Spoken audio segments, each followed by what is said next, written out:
What is going on, guys? And tonight we are back in the mix. Tonight we are doing our third player review. I had a player contact me and sent me a video. Again, it doesn't matter the limits. If you guys want a review at any point, you can send this one in.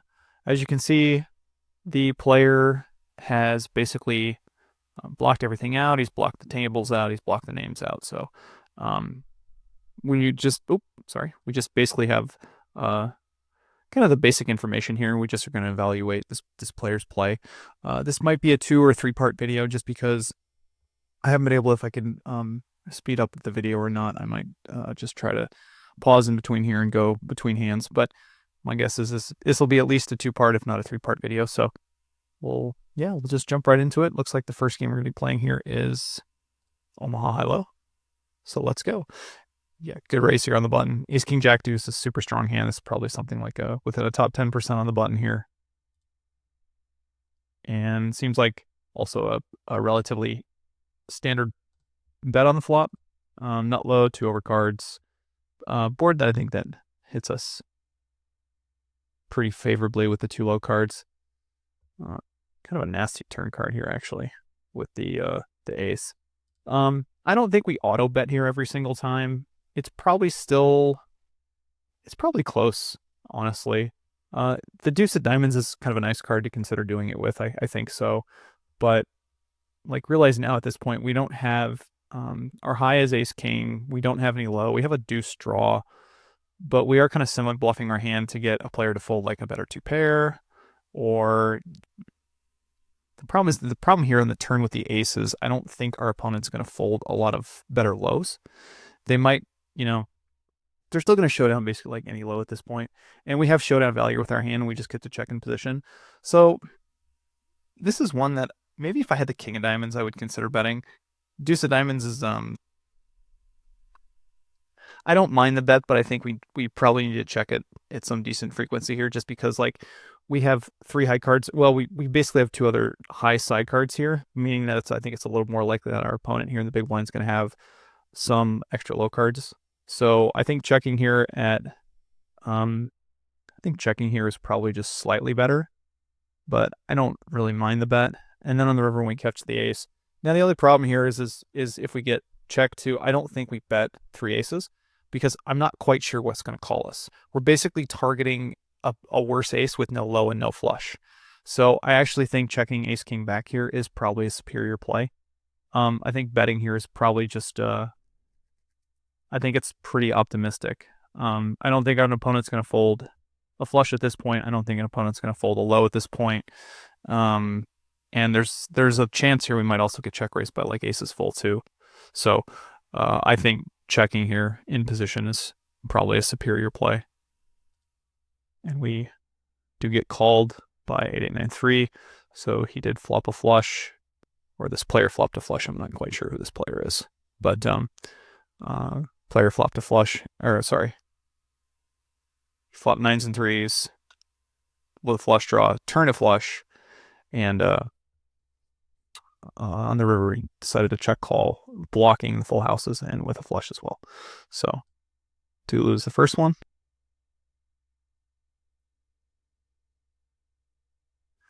Looks like there might be some editing here, so this would be nice. All right, ace, jack, 3, 7. Cut off again, another easy raise. Again, this ace wheel Broadway card.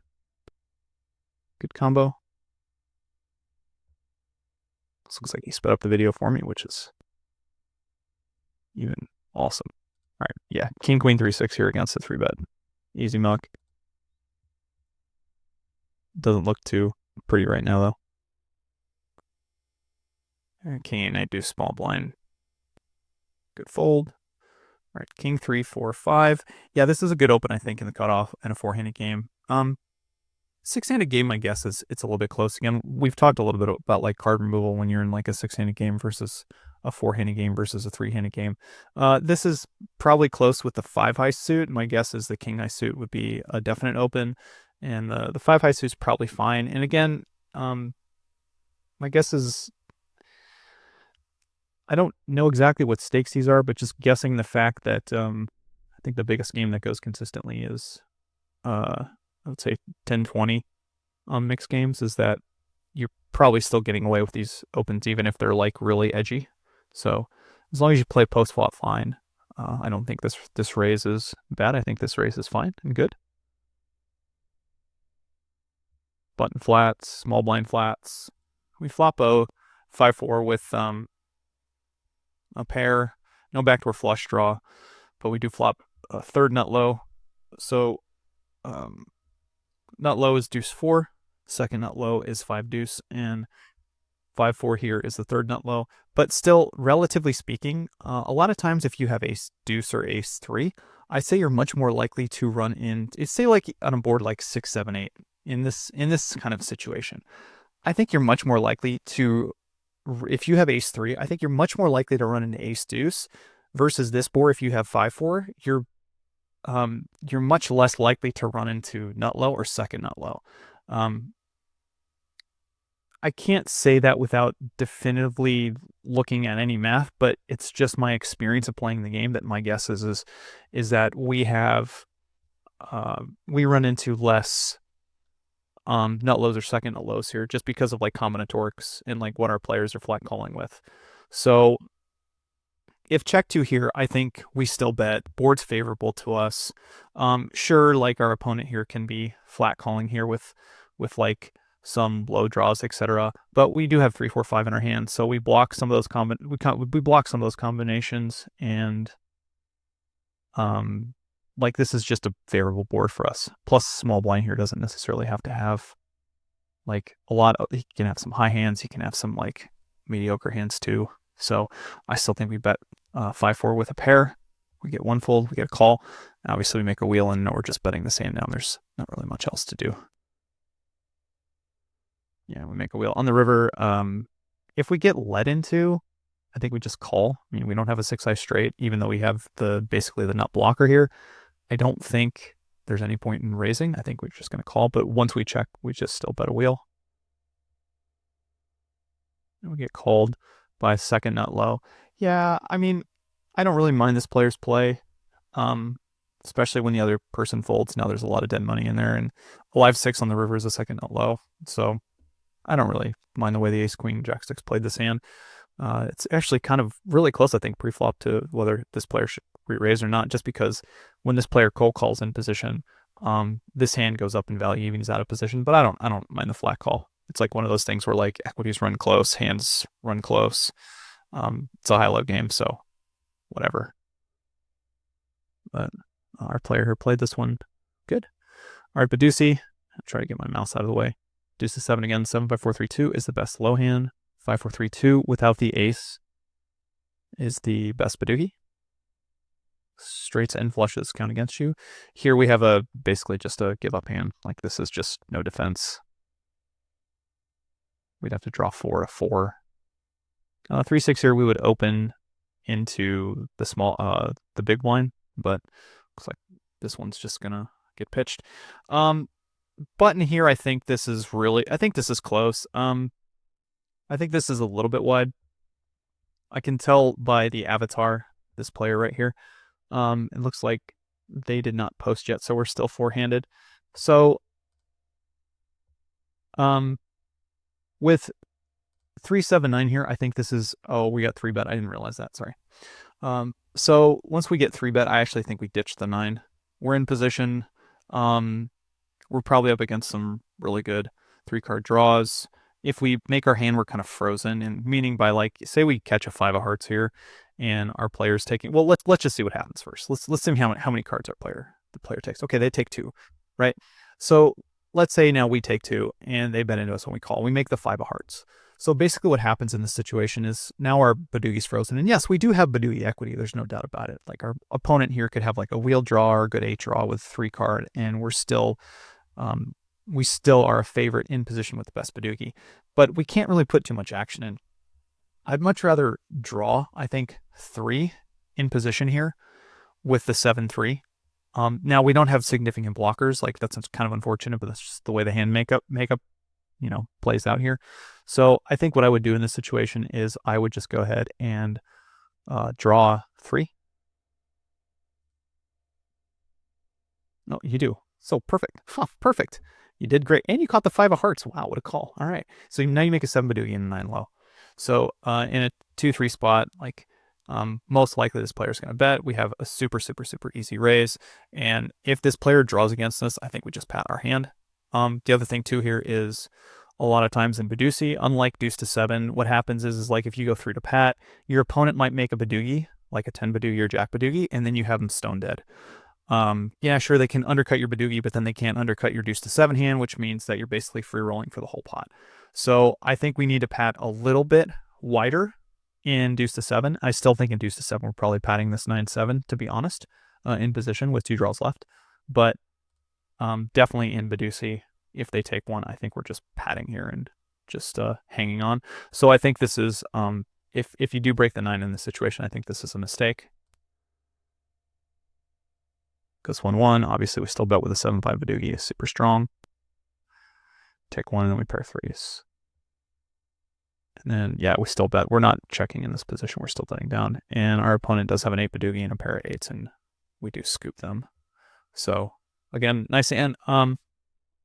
Definitely would have just patted the 9. Again, if you get like check raised on a different street and they pat, you have that option then at that point to consider breaking that 9.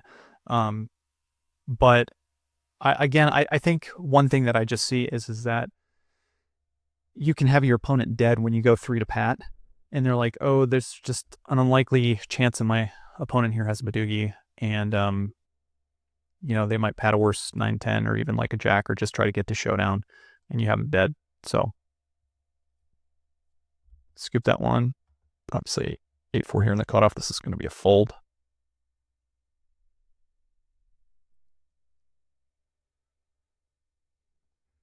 Fun one here, but I think this is just going to be a call and draw 3 if you can get in for 1 bet.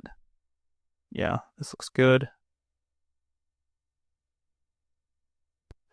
And do we make it? We did make it. Yeah, we make 2-4-6-7. 2-4-6-7 Badoogie. I see some players do some leads in this situation, and I tend to not do it. I think that our opponents tend to overbet in these spots.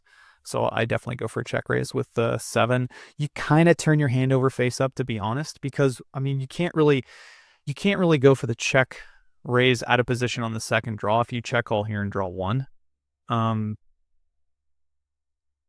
You know, you should definitely have some leads, but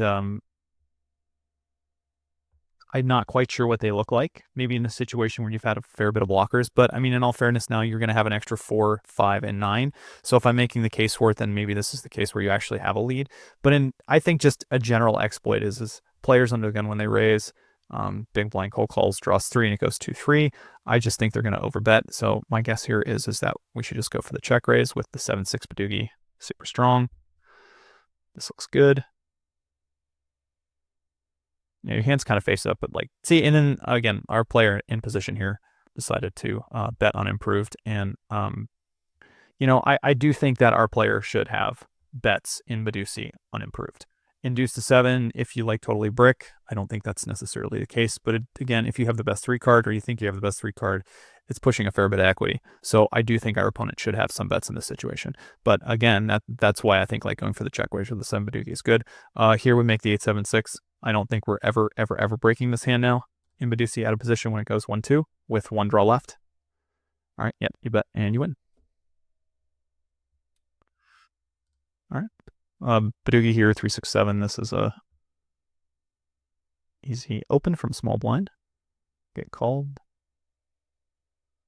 Not much really to do here. I mean, you could do some funky check raising. Now the thing here is that our opponent.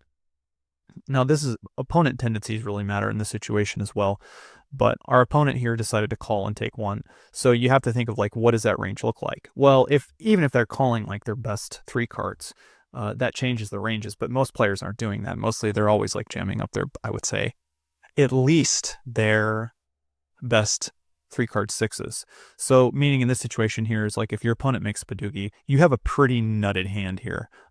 Meaning like it's very hard for them to beat you considering like you raised and they took 1 and you took 1. So I would say like your hand is pretty nutty. And then most likely if we ever get raised at any point, I would consider throwing in 1 raise. But at this point, I think we just bet down. The other thing too here is like sometimes I consider going for check raise. This is kind of an interesting spot to do it with. I think we just go for the bet, to be completely honest. Again, like our players' Badugi range is most likely a little bit weak. So, you know, in the best case scenario, they show up probably with like a rough 8 or, you know, like an okay 9.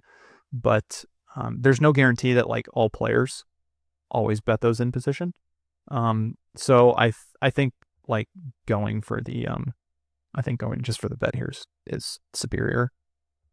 You do get called, and we do see that they show up with the 10-8.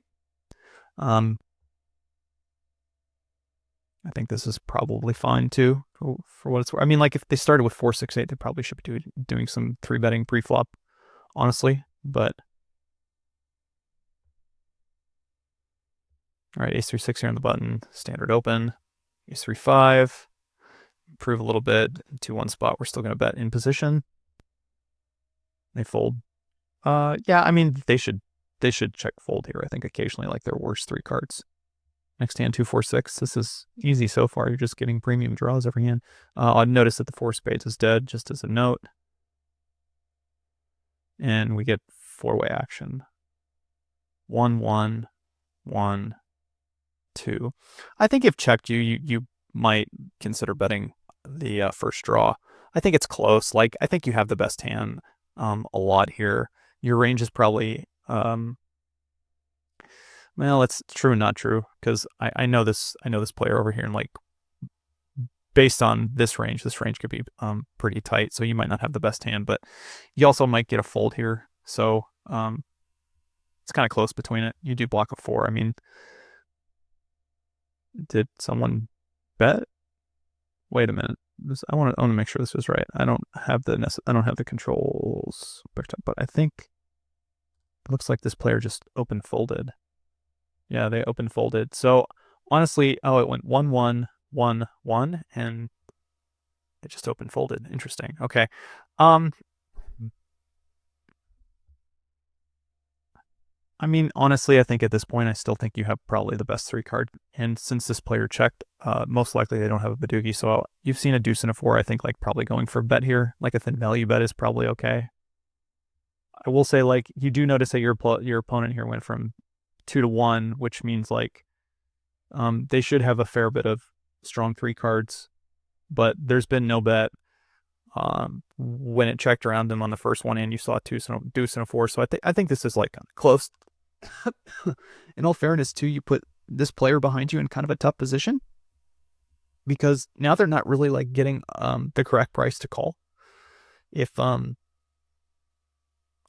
depending on how it goes, they might not be getting the right price here in this situation. You might squeeze this person here too. Excuse me, they take a drink, and it goes 1-on-1. I don't think there's a lot of value now betting. You're gonna try to get called by a worse 3 card. I don't think that's gonna happen. Like maybe they might like look you up with a 3 card 7, but more often than not, if you bet and get called in this situation, I think you undercut yourself. So I would probably check to the button and consider bluff catching. Yeah, and we can see our opponents here are just super, super, super wide. So again, this is just a good adjustment to make. Like if your opponent here is calling with a 3 card 9, and your opponent here is calling with ace-5 and then keeping an 8, which again, if they're going to play this hand this way, this is probably the way to do it. But I'm not calling in position here, drawing 2 to an ace-5. So we definitely should be value betting our better Badugis. Like if you're playing like 10-20, I think the value of betting goes down just a little bit. But if your opponents are making these mistakes, like this is just a super easy exploit to just bet like all 3 card 6s, maybe like some 3 card 7s even, which sounds crazy, and I'm not sure like what the fold was. Obviously, yeah, I'm not opening a 2 card in that position. So I think the fold's good. Let's see if this is oh, there we go. Hold on. Go back. Oh yeah, that works. Okay, I can skip forward a little bit. All right, there we go. So we have ace-4 in the big blind. As long as this doesn't get 3-bet, we're calling. And it doesn't matter if you keep the club or heart. We take 2. It goes 1. check. With ace 4, I think we're check calling once. We've also seen an extra 4 and extra 7, so now we have ace 4, 6. Now we're check calling again. Like range on range right here, I think if they draw 1, it's probably pretty close, but I don't think we go for a value bet with ace 4, 6 on the river. Same thing here. I think it's we just check, and if they bet, probably consider getting 3 card 6 to showdown. And they check ace deuce 3 back, which again is pretty tight. So yeah, it's one of those things now. Like you have to definitely make a observation. Like player who checks ace deuce 3 in position at the same time they were calling and drawing at 3 card 9. So usually when you start seeing that, like players become pretty polar if they're not betting ace deuce 3 in position. Looks like last hand Badoogie here.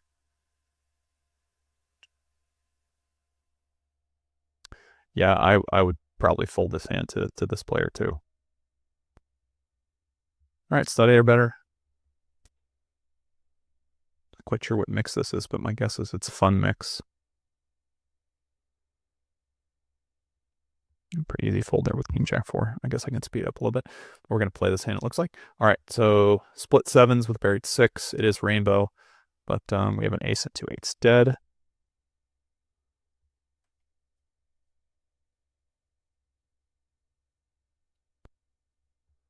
Now, the first thing I would say is, depending on how often this opponent steals, I think your hand is probably a pretty standard re-raise in my mind. And the reason being is because an 8's dead, another ace is dead. So this could be a lot. This could be, you know, a brick in the hole. This could be any flush draw. This could be theoretically split 8s, but again, 1 is dead. Like I think we do a fair bit of 2 betting in this situation against a lot of steals, but it just depends. King 7 versus 8 9. Not much really changes here. Like I would if we check and they bet, I would still call. And then we make 2 pair. So the board has changed a little bit. We've obviously made 2 pair, and now the other player over here has checked back the 8 9. Now I myself do some balancing, some checking on 4th Street, depending on how the board changes. I still think like now board on 4th Street, the 8 9 is slightly favorable to the obviously the king 7. Now that's changed a little bit. The 7 king 6 I think is a little more favorable to the 8 9 4. With that being said, we do have 2 pairs, so my guess is that we actually just want to go ahead and lead out. If the player here does bet, if you check and the player does bet, I would go for check raise with 2 pair. But yeah, I like the lead out. I think the 7 6 is a lead out. Plus, the other thing too is like we're blocking the straight draws now. It's very unlikely that our player has a straight draw, just because we have 2 6s and 2 7s. Call. Pretty easy bet down at this point. Also, the other thing too is like we can represent a low, which means like if your opponent does make 2 better pair, it's really, really, really difficult for them to find a raise, just because now we have 3 low cards on our board. All right, next one. But yeah, I think that one was played good. Next one, I'm going to go back 1 sec so I can see the dead cards. All right. I just totally missed it again on the process. Hold on. Sorry. All right. So queen, queen, king, 10.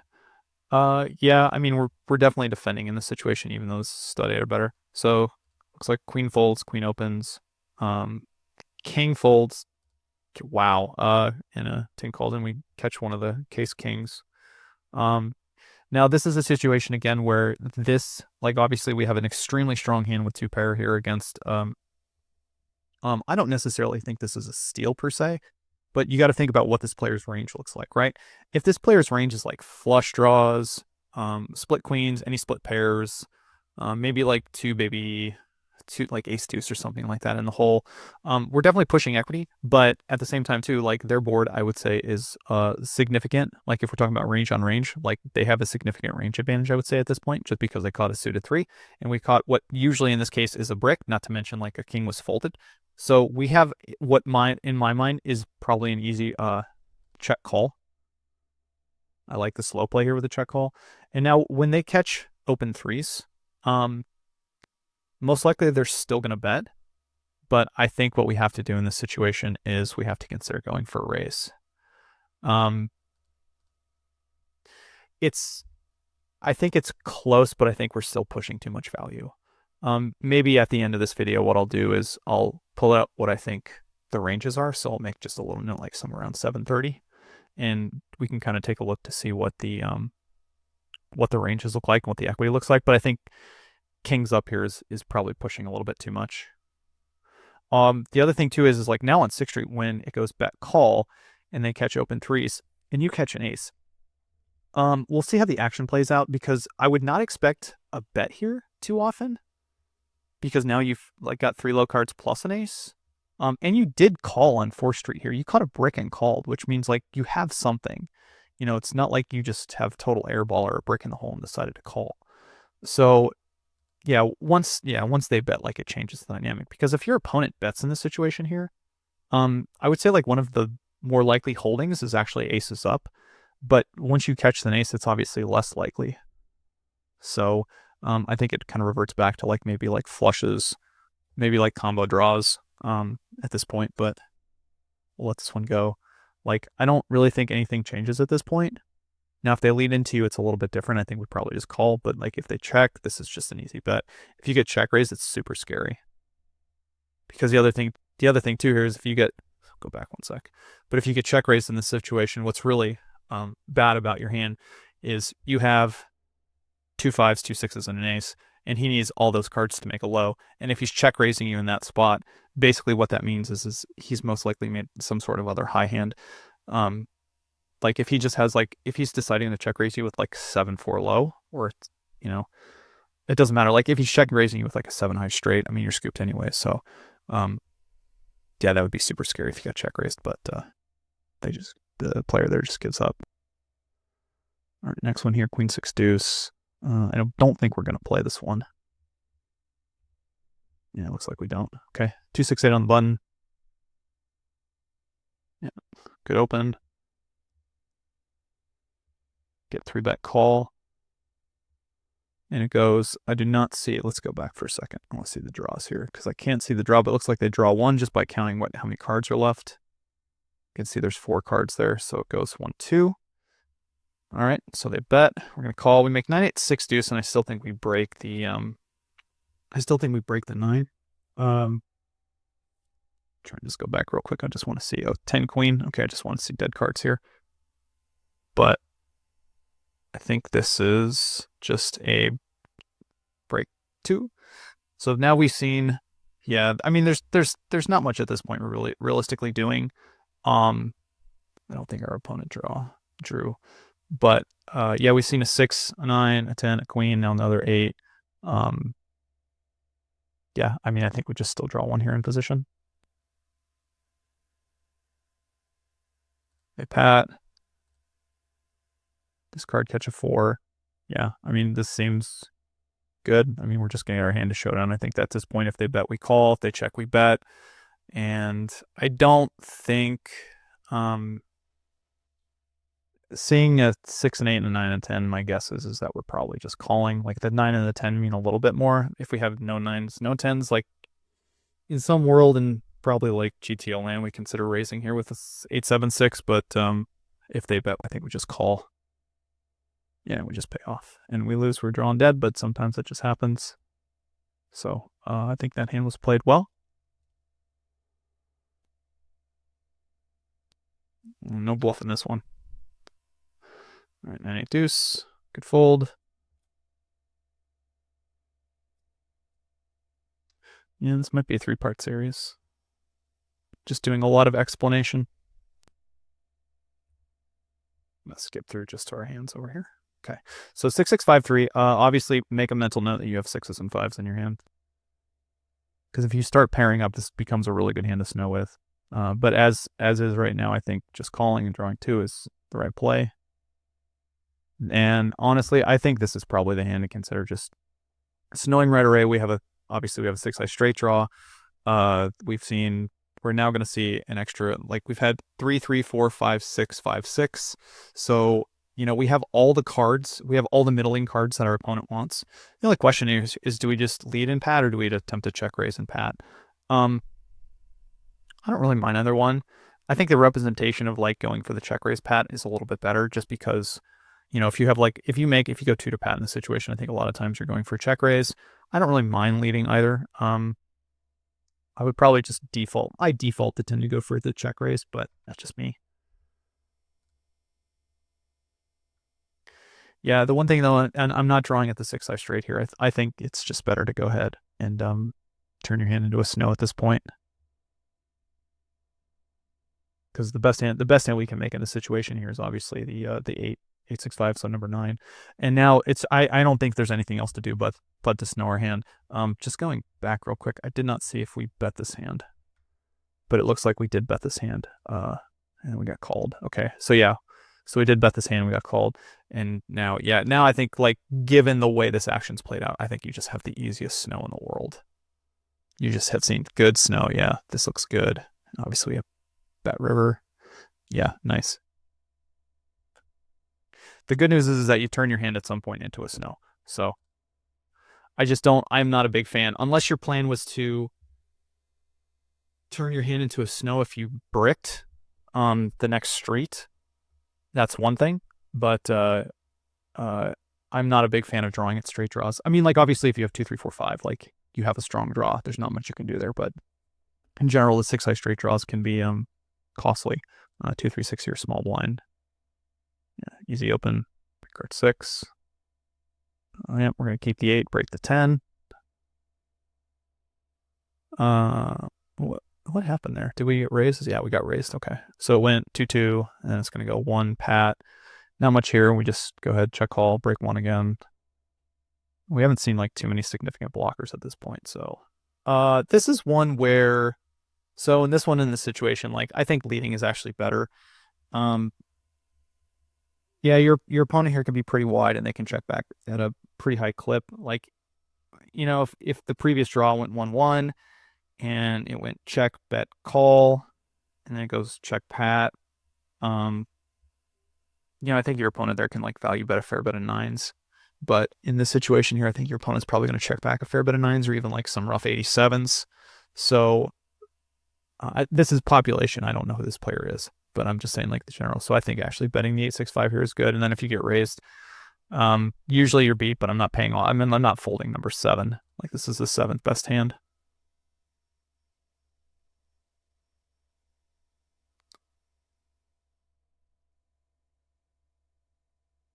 And they do fold. You win that one? I'm going to try to get to 20 minutes here, I think. So let's see what we got. Yeah. Yep. 8-6 deuce. We had this one earlier. Get 3 bet again. And called. Not much changes. Just note you have a jack 9. I mean, obviously it's not ideal that someone comes along with the 8-6 deuce, but we're still in position, so whatever. So we got 8-6 deuce, 6-10, jack 9. And then when it goes bet raise, yeah, we just got to fold. Not really anything else going.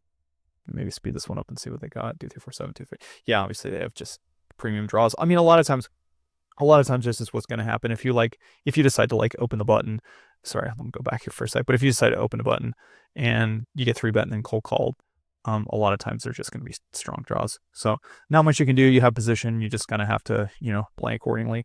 But not much you can do. Like, what are you going to do? Break 4 at the deuce and like, oh, I got a strong draw. It doesn't work like that. So that one was also played well. All right, triple draw, ace-6-3 here under the gun. Looks like this player hasn't been dealt in yet, so yeah, this is fine open. Keep the flush draw. That's what I always say. Cut off 3 bet you. It is, again, note that the 8 and 9 are dead.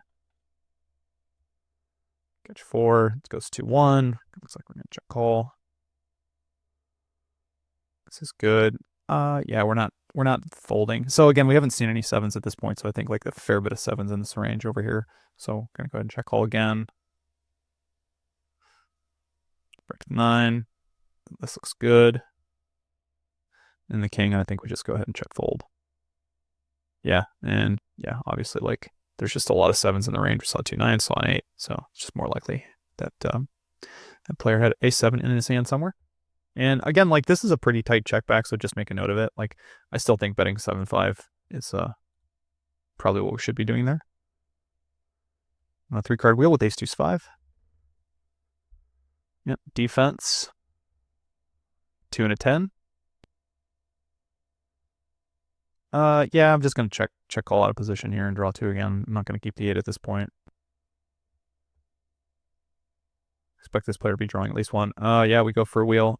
We make a wheel, so obviously put infinite bets in, but we definitely have to go for check raise when 2-1 out of position. This range is super strong, being that it's under the gun, so this becomes an easy check raise, and then we definitely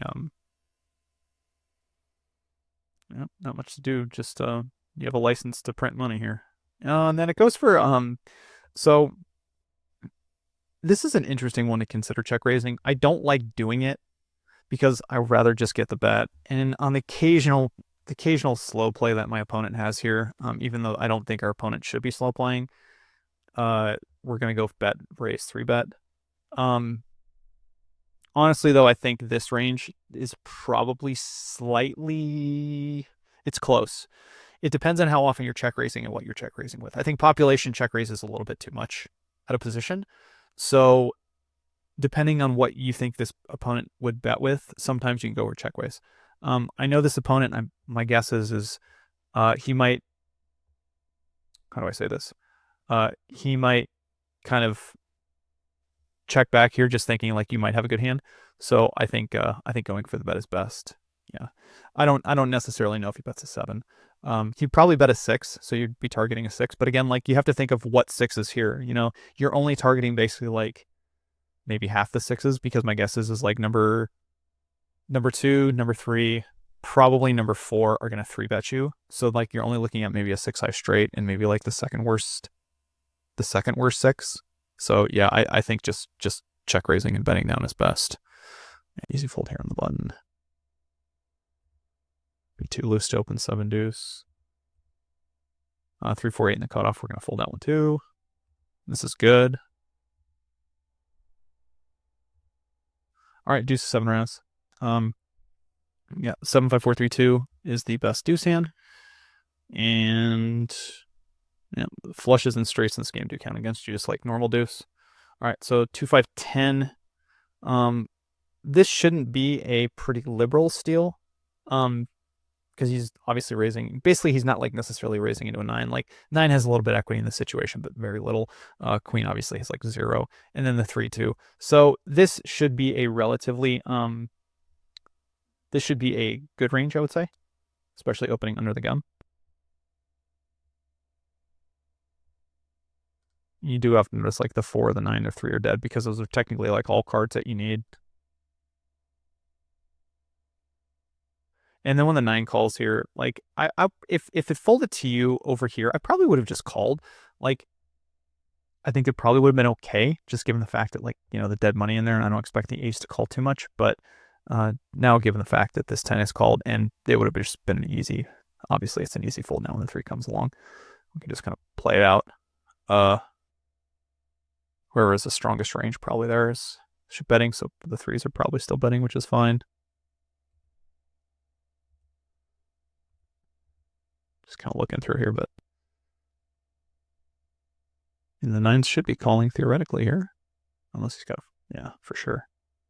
Like the 9 should have a 9 draw.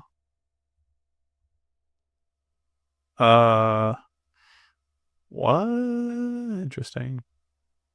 9, 8, 4, 3 do. I mean, this probably should be considered a raise on the river, but all right, okay. All right, 9, 6 deuce. This becomes an open. I just want to see it. The deuce and the 8 are dead. Okay. So this becomes an open now. Pretty standard. You do get 2-bit by the 4. We're just going to go ahead and call. Catch an 8, he pairs. Easy bet. Easy bet again. Just going to win. There's some arguments. It's not with this hand, but some arguments, obviously, if you make a super strong hand against an opponent who's like drawing dead, you consider checking. I'm not a huge fan of that, so I just kind of remove that from my range. Unless like the person is just really, really bad. But even then, they might just call you on 5th Street anyway. So obviously one of the best starting hands you can have in this game. 8 and 6 are dead. Again, cards you need, but just notice. Take note. The queen calls here. Not a big. Okay, so this isn't just about your play here. but this is also about this player, this person over here. So if anyone watching this, if you're in a situation here where you have a playable hand in this spot, and it's telling in some ways, right? If this person here has a playable hand, they should always be re-raising to punish this. And I don't think this should ever be calling, because again, you got another low card behind you that could jam. And this, if this player has a playable hand, this player should be re-raising, and then we should be back raising, because we want this player to either put money in really badly or them to fold to get heads up equity, to get the pot heads up, and then we have more equity. So calling here is obviously a mistake. So 6-7 here. Yeah, bet, we call, not too much going on. Queen Jack's kind of in a really, really tough spot, I would say. But they decide to call. We make a wheel and ace to 5 res, and we have a really good draw in deuce to 7.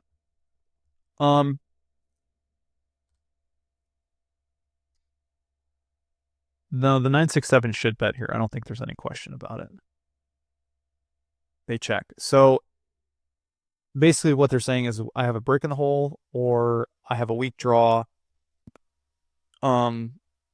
Basically, like, your hand becomes an auto bet. You have such a strong draw, and if you get the Queen Jack 6 to fold, it's a huge win for you, obviously. Now you have the pot heads up. And I mean, theoretically this player like could fold. I mean, they shouldn't, but they also have kind of turned their hand face up, so yeah, like now the Queen Jack 6 just is kind of like holding on. And honestly, like, now you have a really good hand, I think, to bluff with. And the reason being is like, obviously you could pair the deuce, but most likely these players need a deuce. Or say like this player over here has the Queen Jack, right? There's a really good chance like he decided to call you with a deuce in his hand, and you block all of his low cards now. So it's just, it's likely that it looks like, I mean, I don't think this hand can continue profitably, especially once like 9-6-7 over here, because if this player has a 10, this hand's drawing dead. And, you know, I think this is just a really good hand to turn into a bluff. And you did bet the previous street and you caught really good. So I think now there's like a really good chance we just turn our hand into a bluff. And I think like if they fold and he calls, I think we can consider bluffing the river. You can do this depending on like what frequency and like what river card you get. Yeah, good. Yeah, you win this one.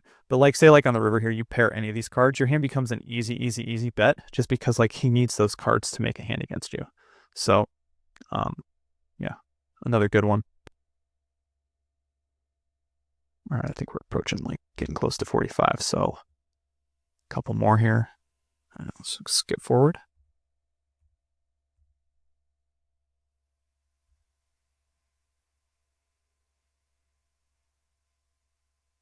All right, 2-5-7. It's a super easy game. You just pick up really big hands. 2-5-7 and 6 is dead basically in a deuce. So again, another super strong draw on deuce to 7 res. And who's to bring it? The ace. Just speed it up just a little bit. Okay, so yeah, it looks like. Okay, sorry, I did not do that. Looks like the video did that. So it looks like the deuce opens, you 2-bet, and the 6 call calls. And then we go to, yeah, we go to 4th street. You catch good and they both brick. Easy bet, nothing really here to talk about. You catch an ace, they catch a 5, catch 10. So the queen here is still going to be leading. I still think we bet our hand, and it's a little less likely they paired that 5, just given the fact that we have a 5 in our hand. But I still think we bet, because we can clear out this player at a decent bit, and you know, we don't have a straight draw in our hand too, so I think that just makes it kind of a clear bet. If we get raised, it's not a big deal. Just kind of take note, but they fold. So yeah, now this player like kind of has to continue, I'd say, a little bit. You know, now this is an interesting spot to actually consider checking. But again, I'm not a big fan of it, just because, again, if we don't have the best hand here, if we have a pair and we have an ace, then we want this person to fold anyway. So because we have this player. If you guys are not familiar with deuce to res right now, we have 9, 8, 7, 5, 2. This player here is drawing totally dead to us. So meaning the best hand that they can come up with now when we get to 7th Street is 10, 5, 4, 3, 2, meaning obviously our 9 will be to 10. So I just think in general, we want to just be doing some betting because I don't think the times when we have pairs, we just want our opponent to fold. We want to win the pot right here. And I know a lot of opponents will just be sticky anyway. So yeah, I imagined that our player there was going to fold. But yeah, another good one. All right, 9-4 deuce here. Again, this is an easy open. 8-8 deuce. So dead. But having the fact that 2 deuces are dead, obviously these hands become, the 8s become a little less, they have a little less strength just because they need those deuces. Queen does call you, so 8-8 deuce dead. Obviously we catch a 3, they catch a 3. This is just super easy bet. We have the lowest 2 card that we can get. 2-3-5 against Queen Deuce 3. Still not much here. We just keep betting. But that now here's an interesting thing too, though. They most likely did not pair the deuce because obviously this player here had a deuce up here as well. But yeah, 9-5 is super strong. Now, once the player continues in this situation, this is another interesting spot to continue to consider check raise. The reason I say consider check raise is because, one, most likely this opponent did not call you with a 9 in the hole. That seems totally unrealistic. You have a 9 in your hole too. You have the best 9 possible. So it's much more likely in this situation, like they have maybe some sort of wheel draw, maybe some sort of like 6 and 2 8s are dead. So if we look at it like combinatorically, they probably have like some sort of like 9-6, maybe 9-7. So I think like theoretically considering going here for a check raise is kind of an interesting one. Because they did call you and you bricked and they caught like decent. So I actually think going for a check raise in this situation might be worth it. If you think your player's going to check back, just go ahead for the value bet. And you should have, I mean, like, honestly, you should have a pretty strong range here, but like their hand is somewhat turned over face up, just kind of like how this hand's played up, the dead cards, and like you raising first in position and them calling you with a queen. So, and then we make number 5 on the river. So again, I think once we bet, we just go ahead and probably bet the river. I would still bet 9-5 unimproved. And then if we get raised in this situation, I still think I don't think we put the raise in. Actually, I don't think we put the raise in. And I think the reason we don't put the raise in is because 2 of the 8s are dead. So it's much more likely if we get raised on this river that we run into a 7. And I think we probably just have to call. It's something that we just have to notice just based off the dead cards. They do call. He does have 4-5 in the hole, which is, so you guys had the same hand on 6th Street. Yeah, and then on the river, obviously, you got there. So, yeah, another good hand. I mean, you know, the one thing in like limit games, you know, if you just have the best hand, like default betting is not a bad strategy. I'm just gonna say that, like, as kind of dumb as it sounds sometimes, like it's just not a bad strategy.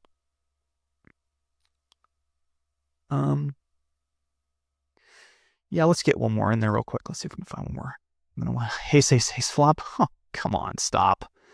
This player has like the ace here 100% of the time, I think. Just going to go with that read right now. That player has it 100% of the time.